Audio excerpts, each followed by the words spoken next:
and it's now time for us to have this conversation in public. The character of the Western Cape is changing, and it's changing illegally.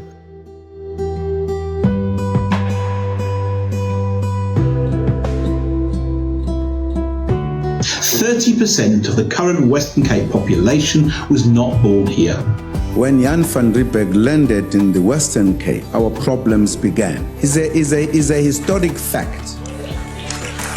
371 years ago, Jan van Riebeeck and 90 others landed in Cape Town and established a settlement. Today, this act would be illegal, but in 1652, it was not. He acted within the laws of his time.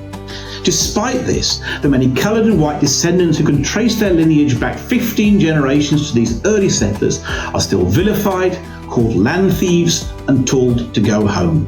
So this over-concentration of colours in the Western Cape is not working for them.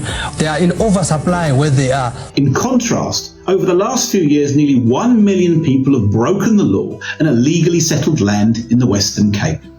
They are quite literally land thieves, but nobody would dare to use this term. Non-racialism is a founding principle of the South African Constitution, but sadly, in present-day South Africa, this is a farce. For every one black person, you kill 5 white people.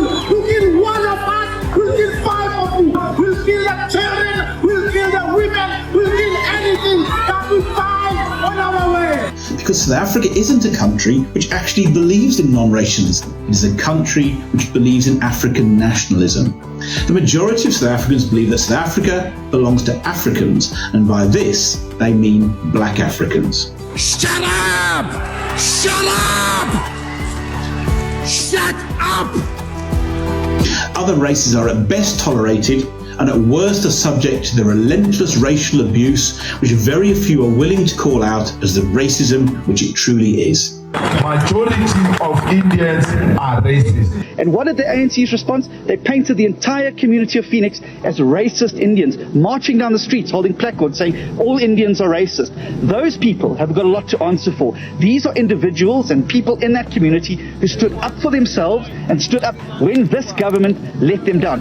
You need to apologize for that. No, I'm not going to apologize. And our society habitually tries to silence those who promote genuine non-racialism by calling them racist. Verlede week het my wêreld verander. 'n Foto wat ek geneem het van 'n gelukkige klas vol kindertjies op hulle eerste skooldag is deur opportuniste teen my kinders en my skool gebruik. En ek wat hulle probeer kalm hou. Terwyl ek self moet toe kyk hoe my lewe verwoes word. I am a non-racialist, and long ago I made a decision that set me free. I decided that I couldn't care less if people wanted to call me racist. I'm not going to be bullied into silence by a mob who haven't worked out yet that they are the racists and not me. Why do you keep seeing me as a white person and not just a person? I'm just a person. Yeah, and every time you talk about me, you keep talking about a white person. I'm just a person. I will answer to God and to my conscience for my actions. But as for the mob, the louder they scream, the more I like it. It just means that my words have found their target.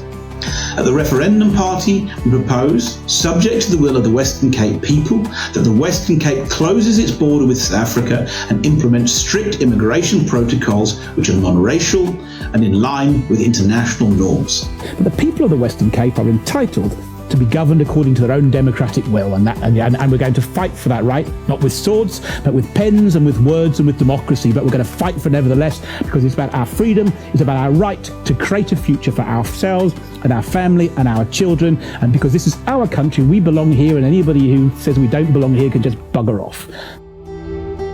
If you want a referendum to be held on Cape independence, then you are going to have to vote for it in 2024.